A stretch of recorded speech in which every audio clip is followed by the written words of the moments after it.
Le sujet du jour, pourquoi les pins maritimes par ici sont-ils tout biscornus?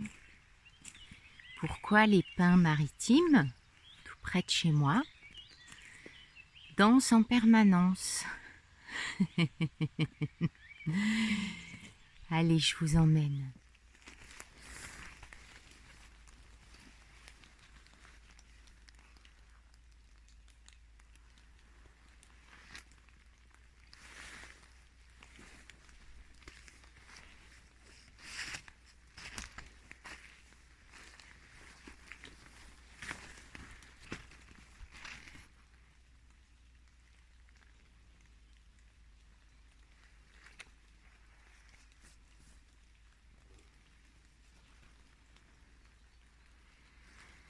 Alors, pourquoi donc ces pins dansent et sont dans toutes les directions?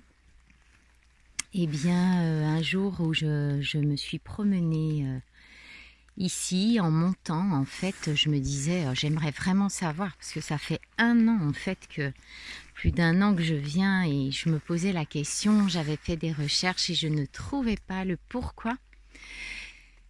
Et donc, eh bien, en me promenant ce jour-là, après cette demande, eh bien, j'ai rencontré directement le propriétaire de ces terres, un petit peu plus haut.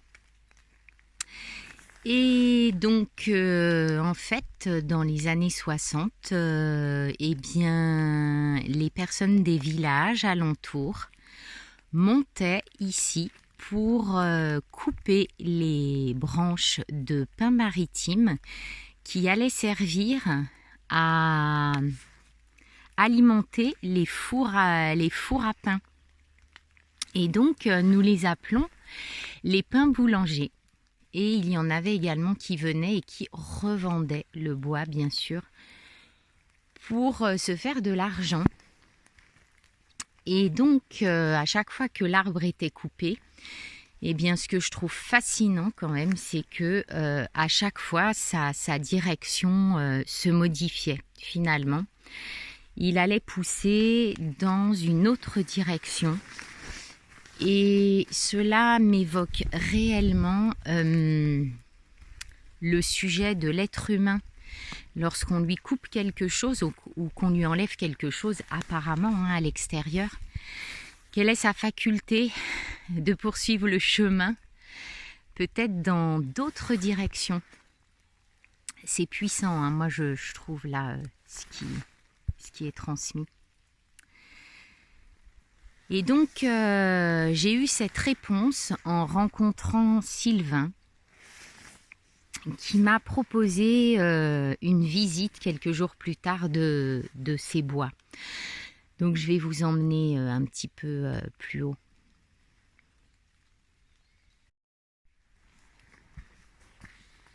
Vous voyez un peu l'intrication des arbres. Et tout ça, c'est naturel, ça se met naturellement comme ça. C'est assez impressionnant, la nature. Hein. Ah, il y a un petit peu de soleil, c'est chouette.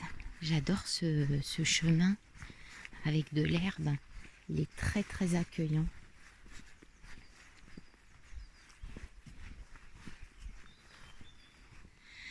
Alors pourquoi la forêt est dans cet état avec des arbres cassés, des gros tas, bon là c'est l'humain qui est intervenu hein, pour mettre ça, là ça se voit.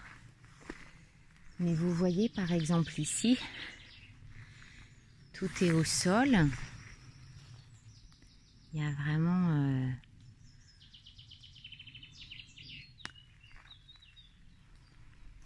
beaucoup d'arbres au sol. Alors, Sylvain m'a expliqué qu'il y a eu la tempête de 99 qui a littéralement dévasté en fait, voyez la forêt.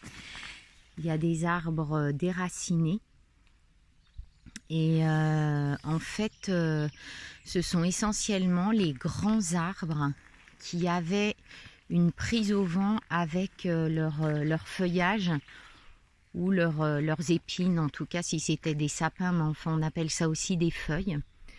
Et donc le sujet, c'est que la prise au vent a fait tomber les arbres et voilà, a mis un petit peu ce beans dans la forêt. Et donc il y a beaucoup de propriétaires de parcelles ici qui n'entretiennent pas en fait leurs parcelles. Et là, vous voyez, on va arriver sur celle de Sylvain. Et là déjà on voit, il y a des tas de bois qu'il fait et qui range. Vous voyez ici. Bon, on va aller voir. Hein. Et donc l'espace est beaucoup plus clair que ici par exemple. Vous voyez? Là, personne n'intervient. Et puis, donc là, vous voyez, il coupe.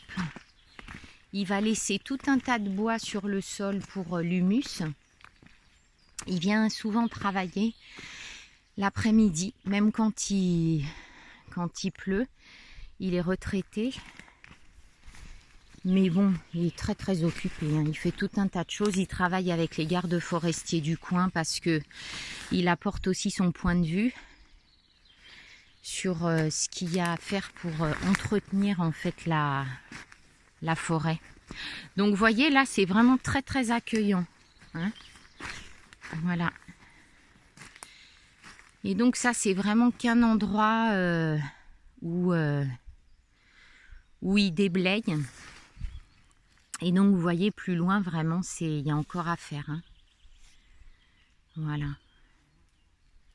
Et puis il replante des arbres aussi. Voilà.